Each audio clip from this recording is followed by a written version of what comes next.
السلام علیکم اسٹوڈنٹس. ہم نے پاکستان اسٹڈی کا پہلا چیپٹر اسلامی جمہوریہ پاکستان کا قیام سٹارٹ کیا تھا.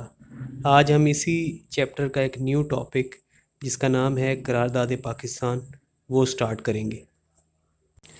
قرارداد پاکستان 23 مارچ 1940 ایک ایسا ایونٹ تھا جس میں مسلمانوں نے ایک الگ وطن کے حصول کے لیے اپنا جو ہے وہ پوائنٹ آف ویو دیا، یعنی اپنی منزل کا تعین کیا.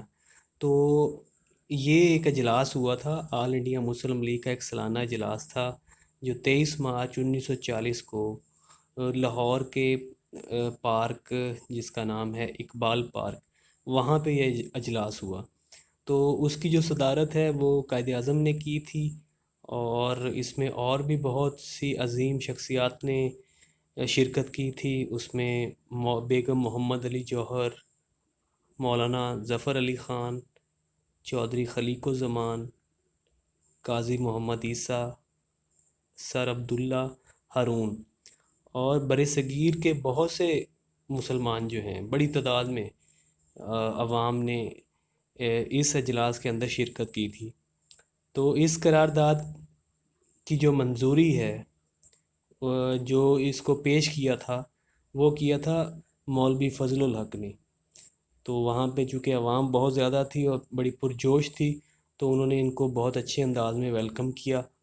اور یہ اتنا بڑا تاریخی دن تھا کہ اس دن کی یاد تازہ رکھنے کے لیے اقبال پارک میں مینار پاکستان جو ہے وہ بنایا گیا. اگر قرارداد پاکستان کے پس منظر کی بات کی جائے، یعنی اگر ہسٹری میں ہم جائیں تو ہمیں یہ اس بات کا پتہ چلتا ہے کہ 1857 میں جب جنگ آزادی ہوئی تو اس کے بعد چونکہ انگریزوں کی حکمرانی تھی اور ہندوؤں کے بھی مسلمانوں کے ساتھ تعلقات اچھے نہیں تھے، تو مسلمانوں کی جو لائف تھی نا برصغیر کے اندر، وہ دن بہ دن بدتر ہو رہی تھی.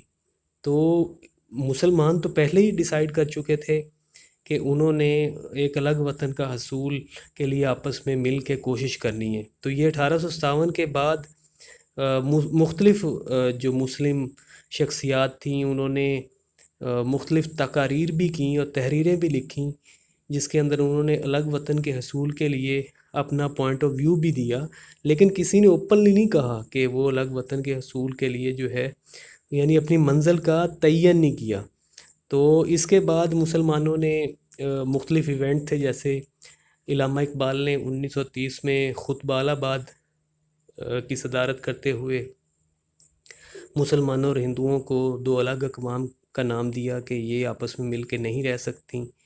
اسی طرح 1933 کے اندر چودھری رحمت علی نے ایک پمفلٹ لکھا جس کا نام تھا ناؤ اینڈ نیور، اب نہیں تو پھر کبھی نہیں، یعنی اس کا یہ ٹائٹل تھا. تو اس پمفلٹ کے اندر چودھری رحمت علی نے اس ریاست کا ایک نام رکھ دیا جس کا نام تھا جی پاکستان، یعنی یہ تجویز کیا کہ اس ریاست کا نام پاکستان ہوگا. اسی طرح سندھ مسلم لیگ نے 1938 کے اندر جو اجلاس ہوا تھا اس میں تقسیم کے حق میں قرارداد منظور کی. اسی طرح قائد اعظم نے ایک انٹرویو دیا تھا سید حسن ریاض، جنہوں نے کتاب بھی لکھی تھی پاکستان ناگزیر تھا. تو ان کو انٹرویو دیتے ہوئے قائد اعظم نے کہا تھا کہ پاکستان کا جو قیام ہے اس کا تو جو ڈیسیژن ہے مسلمان 1930 میں یعنی خطبہ آباد کے موقع پر ڈیسائیڈ کر چکے تھے کہ انہوں نے الگ وطن کا حصول کے لیے کوشش کرنی ہے. تو اسی طرح 1930 سے 1940 10 سال تک قائد اعظم اپنی اقوام کو جو ہے یہ پختہ کرتے رہے ذہنی طور پہ کہ ایک الگ وطن کے حصول کے لیے وہ ہمارا ساتھ دیں اور مل کے جو ہے ہم کوشش کریں وطن کے حصول کے لیے. تو اسی طرح 23 مارچ 1940 کو اس منزل کا تعین ہوا. 23 مارچ 1940 کو لاہور کے منٹو پارک کے اندر اس منزل کا تعین ہوا، اور وہ منزل تھی پاکستان کا قیام.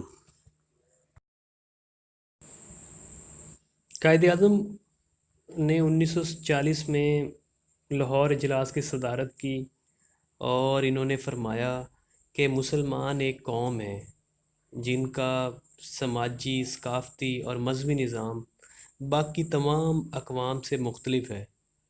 انہوں نے یہ بھی کہا کہ جو سب کانٹیننٹ ہے، جس کو ہم برصغیر کہتے ہیں، کہ وہ ایک کنٹری نہیں ہے، کیونکہ وہاں پہ مسلمان بھی رہتے ہیں، ہندو بھی رہتے ہیں، سکھ بھی رہتے ہیں، انگریز بھی رہتے ہیں۔ تو انہوں نے یہ بھی واضح کیا کہ جو ہندو مسلم تنازع ہے وہ فرقہ وارانہ نہیں ہے، بلکہ وہ ایک انٹرنیشنل ایشو ہے، بین الاقوامی مسئلہ ہے۔ تو اس کا حل یہی ہے کہ اگر سب کانٹیننٹ کو یا برصغیر کو مختلف ریاستوں میں اگر تقسیم کر دیا جائے، جہاں پہ مسلمان الگ سے رہیں اور ہندو الگ سے رہیں، تو پھر مسائل میں کمی ہو سکتی ہے۔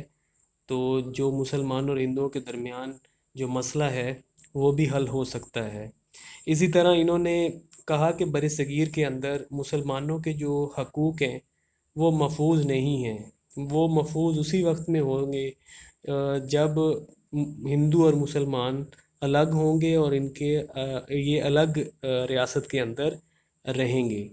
اسی طرح انہوں نے الگ وطن کے حصول کے لیے جو ہے اس پہ زور دیا، اور یہ واضح کر دیا تھا کہ مسلمان ایک الگ وطن کے حصول کے لیے بھرپور کوشش کریں گے، اور سب کو متحد بھی کیا۔ قرارداد پاکستان کے بنیادی نکات، اس میں جو پہلا نکتہ تھا وہ یہ تھا کہ جہاں پہ مسلمان اکثریت میں ہوں گے، یعنی ایسے علاقے جہاں پہ مسلمان اکثریت میں ہوں گے، وہاں پہ مسلم ریاست قائم کی جائے گی۔ مثال کے طور پہ شمال مغرب، جو سب کانٹیننٹ کا شمال مغرب تھا، وہاں پہ مسلمان تعداد میں زیادہ تھے۔ اسی طرح مشرق میں مسلمان اکثریت میں تھے، تو ایسے علاقوں میں مسلم ریاستیں قائم کی جائیں گی۔ اسی طرح دوسرا پوائنٹ یہ تھا کہ برصغیر کے لیے جو تقسیم کے علاوہ، یعنی برصغیر کی تقسیم کے علاوہ کسی دوسری تقسیم کو منظور نہیں کیا جائے گا۔ اور جو تھرڈ پوائنٹ تھا کہ تقسیم اگر ہو جاتی ہے تو ہندو اکثریتی علاقوں میں مسلم اقلیت کے حقوق کا تحفظ کیا جائے گا۔ یعنی اس سے کیا مطلب ہے کہ اگر کسی علاقے میں ہندو حکومت ہے، یعنی ہندو اکثریت میں ہیں، لیکن وہاں پہ مسلمان بھی ہیں، تو مسلمان اقلیت کے طور پہ ہیں، تو ان کے حقوق کا مکمل تحفظ کیا جائے گا، ان کی مال کا، ان کی جان کا، باقی جتنے معاملات ہیں وہاں پہ ان کو مکمل طور پہ تحفظ دیا جائے گا۔ اچھا، قرارداد کے اوپر کچھ رد عمل بھی کیا گیا، ہندوؤں کی طرف سے بھی ہوا، اور جو ہے انگریز پریس، انہوں نے بھی، برطانوی پریس جو ہے انہوں نے بھی اس قرارداد کے اوپر اپنا جو ریئیکشن ہے وہ شو کیا۔ جیسے ہی قرارداد منظور ہوئی تو قرارداد کا مذاق اڑایا گیا۔ گاندھی اور جتنے بھی ہندو رہنما تھے انہوں نے تو مکمل طور پر اس قرارداد کی مخالفت کی، اور انہوں نے طنزاً یہ کہنا شروع کر دیا کہ یہ قرارداد جو پیش کی گئی ہے، مسلمان اس کو قرارداد لاہور کا نام دیتے ہیں۔ تو ہندو اور جو گاندھی تھے انہوں نے اس بات کو ماننے سے انکار کر دیا، اور طنزاً یہ کہہ دیا کہ یہ قرارداد لاہور نہیں بلکہ یہ قرارداد پاکستان ہے، اور انگریز پریس نے اس کو لکھنا بھی شروع کر دیا۔ تو یہاں پہ بہت سے مسلمانوں نے، جو مسلمان قائدین تھے، انہوں نے اس نئی ٹرم کو، یہ جو نئی اصطلاح تھی قرارداد پاکستان، اس کو اپنا لیا، اور یہ کہنا بھی شروع کر دیا کہ ہاں جی ٹھیک ہے، یہ قرارداد پاکستان ہی ہے۔ اس میں بہت سے ایسے رہنما تھے جنہوں نے اس قرارداد کا بھرپور ساتھ دیا، جس میں مولانا شبیر احمد عثمانی، مولانا اشرف علی تھانوی اور مولانا ظفر احمد، یہ ایسی شخصیات تھی جنہوں نے اس قرارداد کا بھرپور ساتھ دیا۔ برطانوی پریس نے قرارداد کو کچھ زیادہ اہمیت نہیں دی، اور ان کا یہ خیال تھا کہ یہ قرارداد جو ہے، جو بھی تقسیم کی تجویز ہوئی، یہ کچھ زیادہ نہیں چل پائے گی، اور یہ بھی نہیں ہوگا کہ مسلمان ایک الگ وطن حاصل کر لیں گے۔ لیکن بر صغیر کے مسلمان جو ہیں وہ اپنے مستقبل کا تعین کر چکے تھے، اور یہی وجہ ہے کہ ٹھیک 7 سال کے بعد وہ اس کا رزلٹ بھی یہی نکلا کہ جو مسلمانوں نے اتنے سالوں سے الگ وطن کے حصول کے لیے جو کوششیں کی تھیں، اس کا یہ نتیجہ تھا کہ پاکستان بن گیا۔ اسٹوڈنٹس، یہ تھا ہمارا آج کا ٹاپک، قرارداد پاکستان، جس میں ہم نے سب سے پہلے جو اس قرارداد کے حوالے سے اجلاس ہوا تھا ہم نے اس کی بات کی۔ اس کے بعد ہم نے قرارداد پاکستان کا جو پس منظر تھا اس حوالے سے ہم نے بات کی۔ پھر ہم نے قائد اعظم نے جو اجلاس کی صدارت کرتے ہوئے اپنے خطبے میں فرمایا تھا، ہم نے ان پوائنٹس کو ڈسکس کیا۔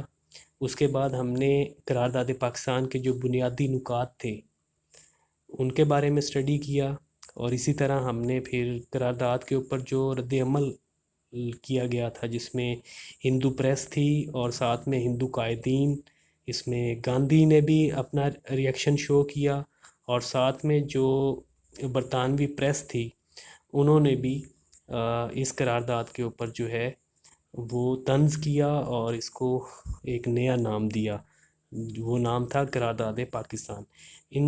اس ساری بات کو ہم نے اپنے لیکچر کے اندر ہم نے بیان کیا، تو آپ نے اس کو اچھے سے پریپیئر کر لینا ہے۔ یہ جو کوسچن ہے یہ لانگ کوسچن ہے، چیپٹر نمبر 1 کا جو 6 کوسچن ہے ایکسرسائز کا، یعنی چیپٹر نمبر 1 اسلامی جمہوریہ پاکستان کا قیام، اس میں جو 6 نمبر پہ جو کوسچن ہے وہ یہی کوسچن ہے۔